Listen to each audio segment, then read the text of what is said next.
This video is dedicated to all the serious athletes out there who don't want to look like this. So I will not only be going over how to start training to defy gravity, but explaining how it works using math. So if you think you can handle it, you might just be the next guy to defy gravity. So let's start with the most obvious question. How the fuck is he able to do that? Well, it all starts with some simple physics. I know as calisthenics athletes, we really don't like that word, but hear me out.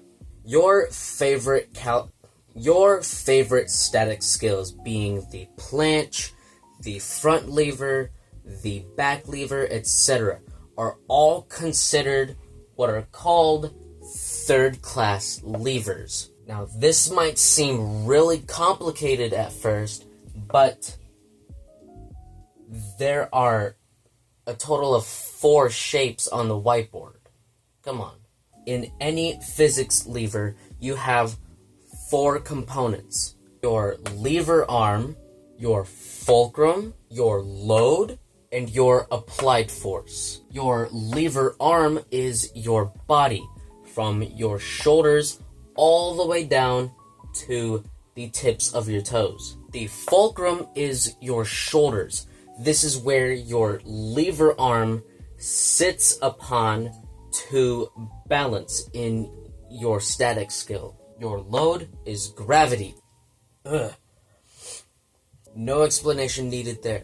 And finally, your applied force is the force from your own body. So after cleaning my whiteboard for the first time in about forever, we can finally go over how this lever actually works in the first place. If our lever was placed where there was absolutely no forces applied, including gravity, it would look something like this. But of course, the force of gravity is constant, so let's apply the force of gravity. After including our force of gravity, which is constant, inescapable, our lever would look something like this. But we don't want it to look like this. We want it to be parallel to the ground, like a planche. So we need to add the force applied to keep the body parallel. Now, after including the force your body is supposed to exert, we can finally see how our lever would work. But this doesn't look like a planche. Where's the arm? Where's the head? So if we erase this again,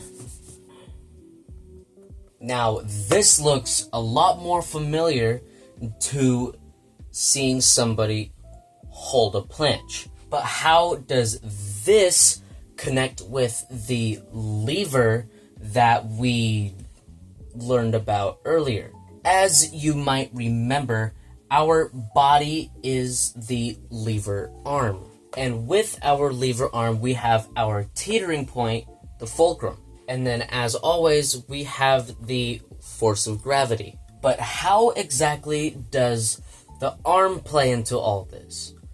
Well, as you might know, in a planche, the only thing touching the ground is, well, your hands. So it is through your hands that you are applying your body's force in order to stay up. So whatever force gets applied through your arm gets transferred to your lever arm. So that is how your arm supports your body while in its horizontal position. But another big factor to consider while considering the arm is that since our flat body is not lying on the ground, but instead suspended in the air by our arms, we have to take into the fact of balance. For we do not want to fall forward this way or fall backward this way. And it is because of this that our arm has to lean this way towards our center of mass. This way, our mass is evenly distributed on both sides, so we don't fall forwards or backwards. This is the exact same case for other skills such as the front lever or the back lever. So now that we know how the physics work in the theoretical world, how the hell do we transition this knowledge to actually training for the skills? To figure that out, we have to dive into the biomechanics of these skills. I can tell I'm gonna get sick and tired of erasing these. First, let's look at a simple front lever. A front lever consists of two key shoulder movements, being shoulder extension and shoulder retraction. And it is with these key shoulder movements that gives us our force needed against the bar, that also in turn gives us the force needed to stay up.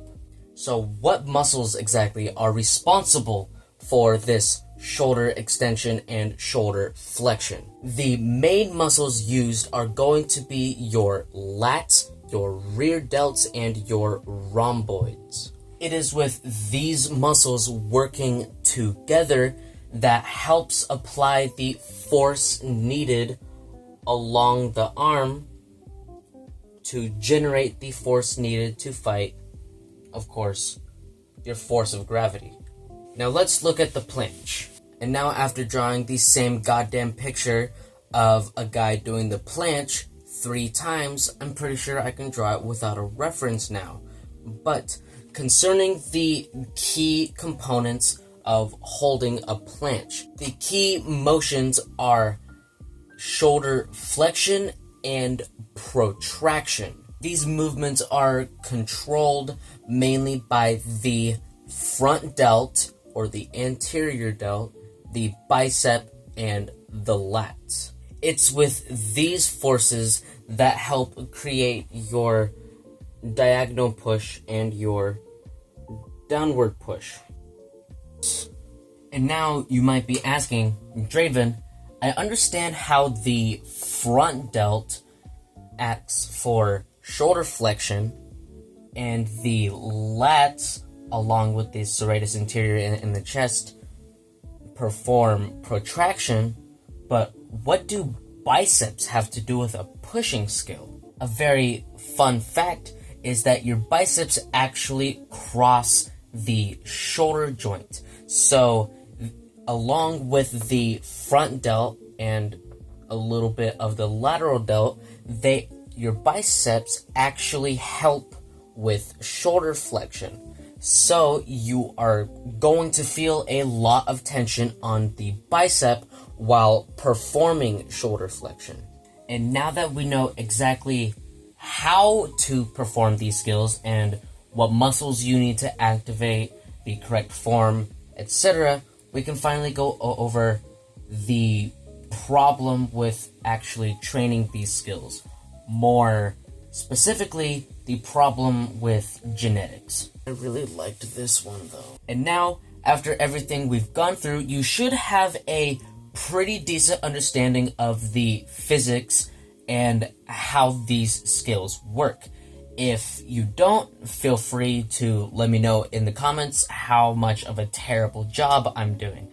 But with that understanding, we can finally go over the 3 main genetic problems that come with training static skills.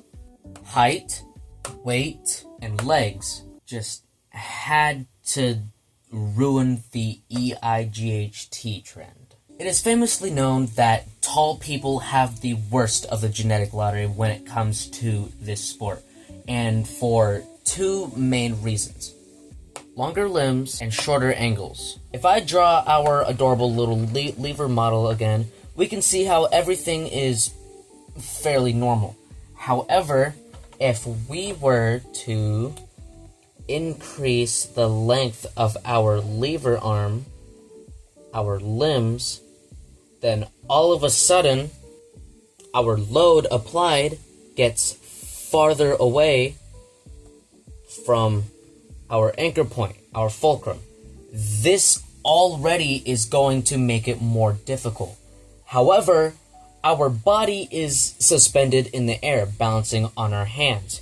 So this also means that our force has to also move farther away from our fulcrum to balance out our lever. Now, this might seem simple on paper. However, with shorter limbs, our arms were right here. But with longer limbs, our center of mass has moved away significantly.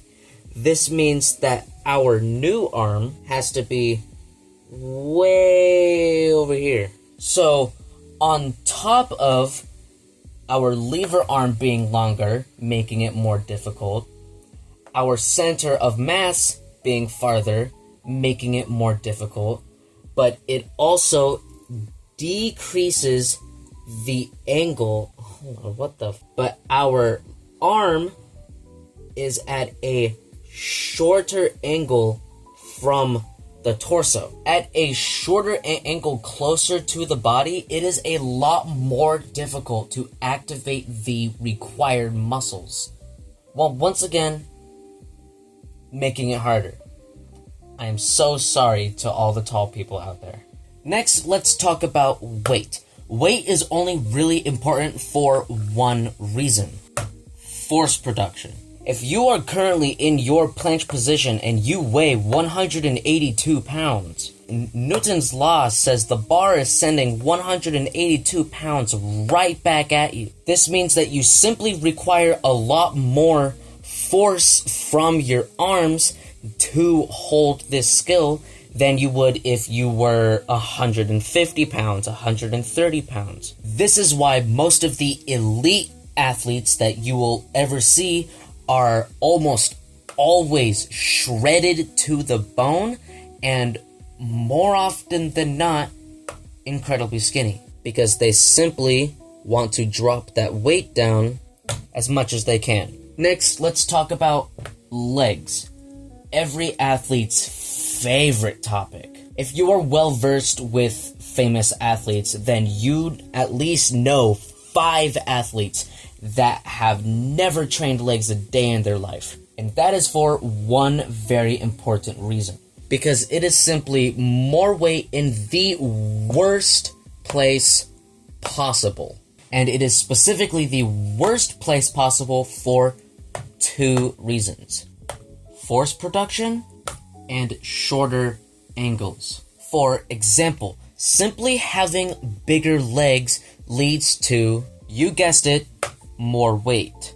And more weight equal bad. For shorter angles, however, we can come up with a little illustration. And look at that, it's our cute little lever friend again. However, we're not going to be increasing our lever this time. No. We're going to be focusing on weight distribution. Let's say this is person A, and they do not train legs. Their center mass is about right here. So the mass on this side of the lever and this side of the lever is completely equal. However, if this side gains more mass, gains more weight, the center of mass is going to shift closer to the legs. And this causes a chain reaction, so our force output gets farther away from our anchor. This also means that our arm... Hold on, fuck, all of my markers are dying. This also means that our arm gets farther away from our anchor point, and I'm sure you know where this is going at this point, creating a shorter angle and thus making it more difficult. And now, after crushing your dreams of unlocking the planche in 2 weeks with 3 simple words, we can go over how you can actually start to train these skills as a beginner. While the first part of this video might seem very complicated and daunting, what I'm here to tell you is that you definitely don't actually think about all of this while training for these skills. Even if you are a 6'2", 200-pound athlete, you're not thinking about all of these physics. And really, if you are constantly thinking about the disadvantages that you're at, you need to understand that even if you're at this disadvantage and these skills seem downright impossible, what you need to understand is that it's just going to take longer. It's not impossible. In reality, nothing's impossible. It's just going to take longer. However, if you are an absolute beginner to training these skills, these would definitely be your first steps towards them. Number 1, having a strong base before you start. If you haven't seen the first video in this series where I go over how to master the foundations of calisthenics as an absolute beginner, zero knowledge at all, you should be able to build a strong base before... You should be able to build a strong base that you can improve upon as you train these skills. So you already have the healthy habits and the basic foundational and relative strength required to not only progress faster, but also to not hurt yourself. Number 2, start leaning. If you have built your base with your fundamental movements such as your push-ups, your dips, your pull-ups, your pike push-ups, etc., you're definitely not used to the lean that these skills require. The position that you place yourself in the front lever and the planche, especially the planche, is an incredibly uncomfortable and unnatural position for your body to be in. And at first, your body is not going to like it whatsoever. So what you want to do is simply do movements that require this lean in very small amounts so you don't hurt yourself. When doing your push-ups, for example, try pushing your shoulders a little farther past your wrists to perform a pseudo planche push-up. Or while doing your pull-ups, try to pull your shoulders back and your chest up high so you get that slight arch, which then you can transition to a skin the cat movement. This is so you can introduce your body to these very small leans and changes in body position in a more friendly way than just jumping straight into the skill. And number 3, your main goal should be unlocking your tuck progressions. This is your tuck planche and your tuck lever. These are the very first progressions towards the full planche and the full front lever and will be the most beginner friendly. It is once you unlock your tuck progressions that you can truly say that you are training for these skills. This right here will be your main milestone. And after giving you a little taste of our first progression towards these skills, let's talk about all of the progressions.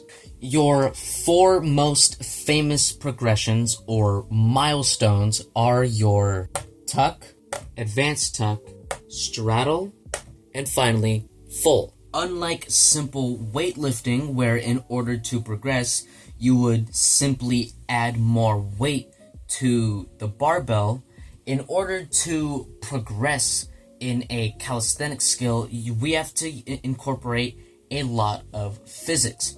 All of these physics that we learned about earlier in the video. You see what I did there?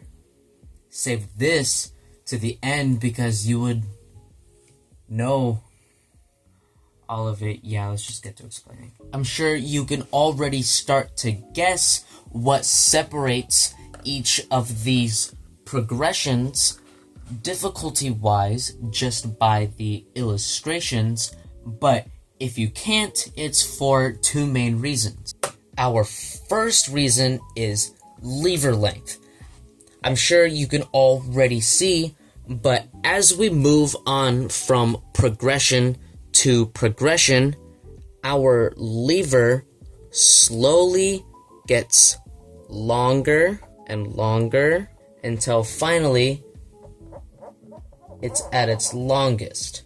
This increasing length in our lever is obviously, as previously mentioned, going to make the skill harder and harder. But with this increased length in lever and with more of our body slowly transitioning behind us,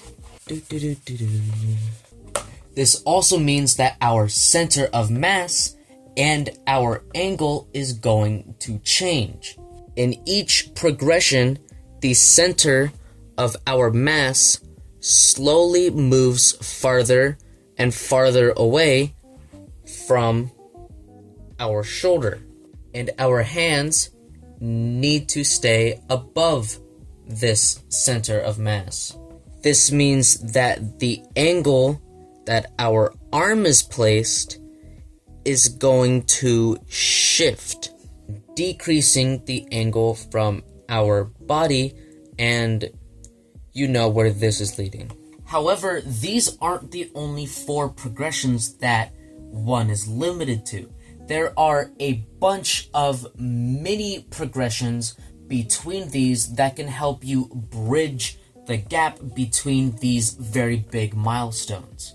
For example, if the jump between the tuck planche and the advanced tuck planche is too far of a jump for you, as it was for me, you could opt for the half advanced tuck planche as a transition progression, or even use band or feet assisted progressions. Or even from the advanced tuck to the straddle, you could do a advanced tuck straddle or use bands. Then that means, of course, from the straddle to the full, you could do a one leg, half leg, or, as always, use bands. And that is going to be it for today's video. Once again, if you haven't seen my foundations video, I will have linked it on screen now. And if you want more videos like this, consider sticking around because, as I always say, gravity is just a guideline. See you next time. I spent way too long on this art. You guys don't even know.